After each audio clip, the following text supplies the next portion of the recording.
everybody. This is Carol Maletta. Welcome to the Parenting 411 podcast, where we share information parents need from sources they can trust.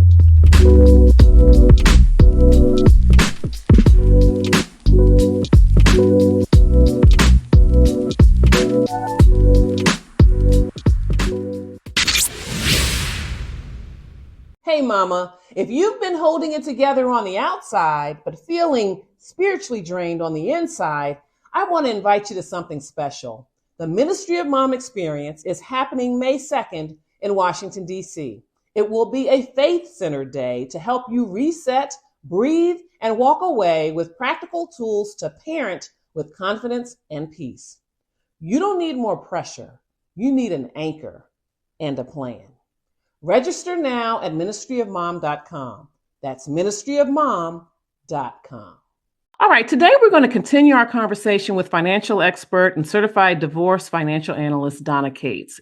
In part one, she helped us understand the financial decisions that protect adults and children during divorce. So in this episode, we're going to turn our attention to the young hearts and minds at the center of these changes, our children. And so, as you know, she brings a rare ability to explain complex financial structures like alimony and child support while keeping her focus on what children experience emotionally and practically. She's going to help parents understand how to manage resource disparities with grace and how to communicate in ways that strengthen security rather than deepen fear. So welcome back, Donna. I'm looking forward to this segment of our conversation. It's a pleasure to be here.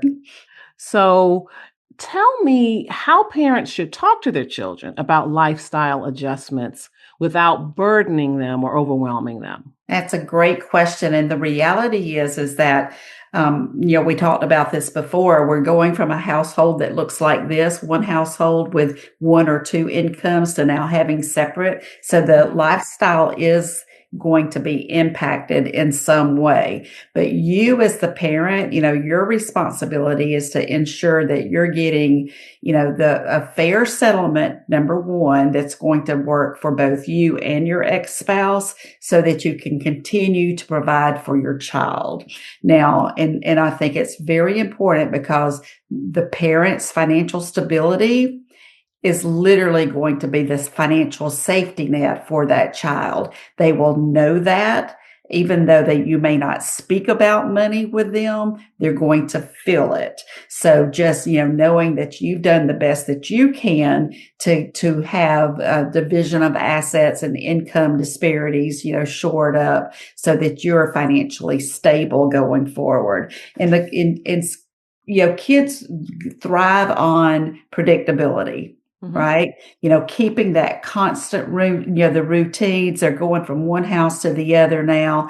I mean, some people are doing 2 days on, 3 days off.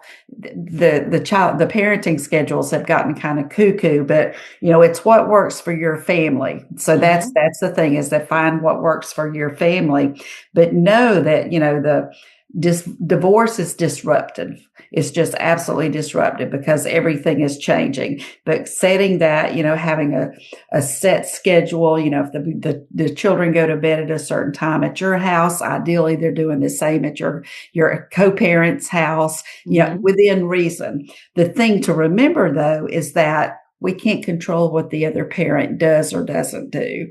So you taking the high road and setting the best example mm-hmm. is that's what we have responsibility over, is how we operate. But creating, having those consistent boundaries, setting expectations, for the children, I think that's vitally important. And so how should parents then think about child support and alimony as tools to keep things stable for their children instead of sources of conflict? Right, absolutely. Well, I will tell you, I hear so many times the women that come to me say, my husband says he's not paying me any alimony.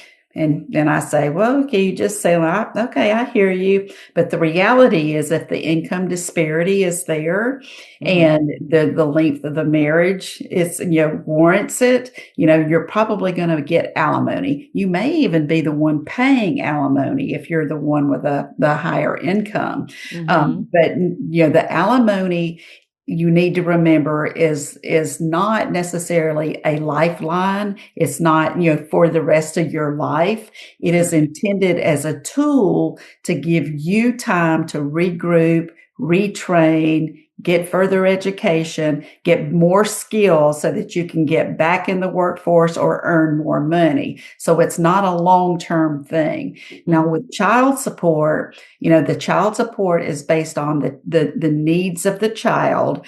And we've discussed before how child support doesn't cover all the living expenses. So we need to be practical when we're looking at that. The child support is going to be used to clothe and house and feed your children.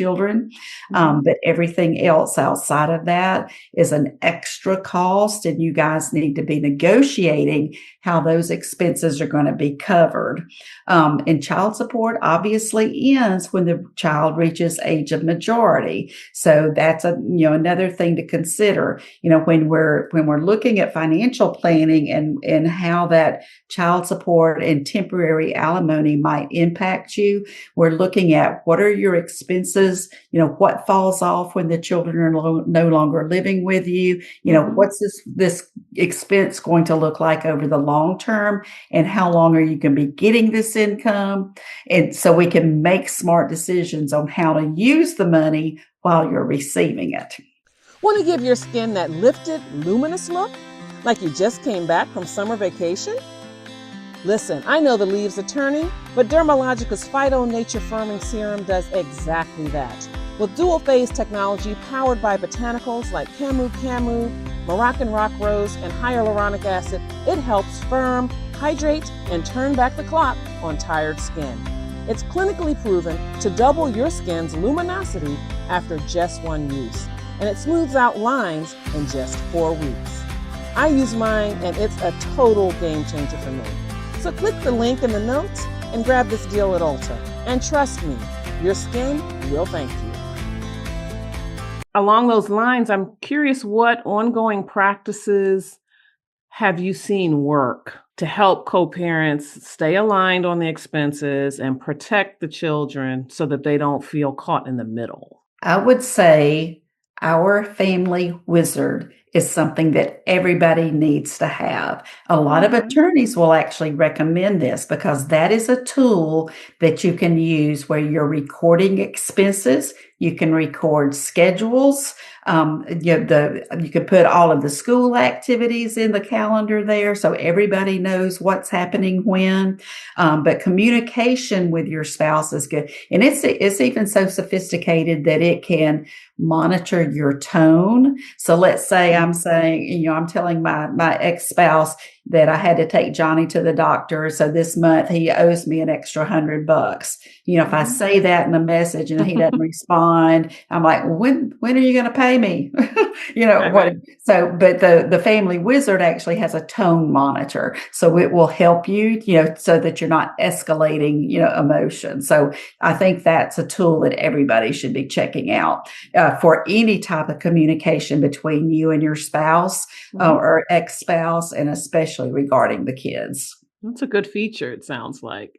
Mm-hmm. Wow. So what would you say is one financial truth that children do need to hear during divorce that parents don't always say, yet it could really bring them some remarkable peace and resilience? I think the most important thing for kids to understand is that the divorce has nothing to do with them, because a lot of them carry guilt, thinking that they did something wrong. And they need to understand clearly, especially if there's a big difference in incomes, that what we do at mama's house versus what we do at daddy's house may not look the same, but we're both doing the best that we can for you. Mm-hmm. And I love the focus when we're not just spending money, to do away with divorce guilt or to outshine the other parent. We need to be focusing on creating memories, doing activities, being present with the children, not just going, hey, we're going to go on a big ski vacation. Daddy's taking you on a ski vacation and I can't even afford to buy you a pair of skis. We can't get into that tit for tat kind of thing. But if the daddy's able to provide that, as the mom, to say, I'm so excited that your daddy's able to do that for you. I think that's marvelous. And then when you come home, we're going to go play at the park. It's okay. It's all good. It's just, not talking down about what the other parent is doing, Right. and making sure that you're always being present. That's what our kids need. They need our attention in the moment. All of the gifts and stuff, that'll be forgotten over time, but you being there with them is what they will remember. And that's what's going to shape their lives. Wow, thank you so much for that. Again, just so many gems, so many things to think about.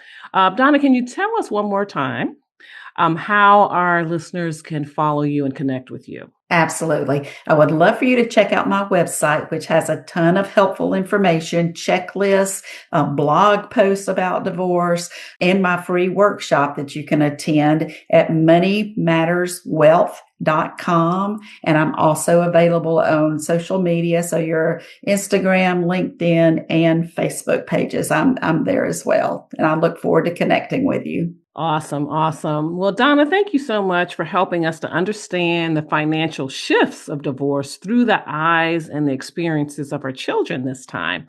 And so, your guidance shows parents how to create stability even when life is changing in a big way all around them.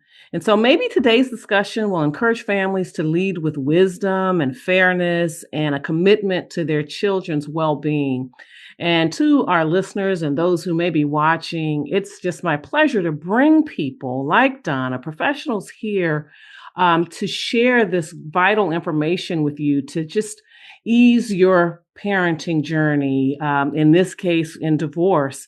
And I would also say that if anyone's listening that has a company or that provides a service that really is also committed to helping parents live life a little easier, make life a little more enjoyable for their children, I invite you to be part of our marketing program so that I can share what you do with a wider audience. So just visit ProPix by P411.com. That's ProPix by P411.com. Check out our marketing program so that we can just make more families aware of what you do, so that we can just make parenting and family life more pleasant for everyone. And I can't wait to talk to you all again. Thank you for tuning in. Like, share, and subscribe to the Parenting 411 podcast. And in the meantime, remember, it's never too late to be the parent you want to be. Talk to you again next time. We bring you this episode for the purpose of information and entertainment only. It is not the intent or purpose of the Parenting 411 podcast or Carol Maletta to provide an exhaustive reference or guide on all aspects of parenting, childcare, and family life.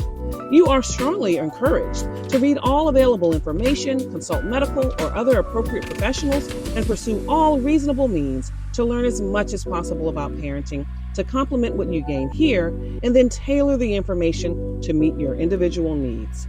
Yes, parenting is a serious matter, though it is not an exact science. The context and insights offered in this and every episode represent an account of knowledge and personal experiences of the host and any featured guests for the viewers' and listeners' information and consideration. The host and guests do not guarantee to our viewers or listeners any specific parenting outcomes from this episode or taking actions described here.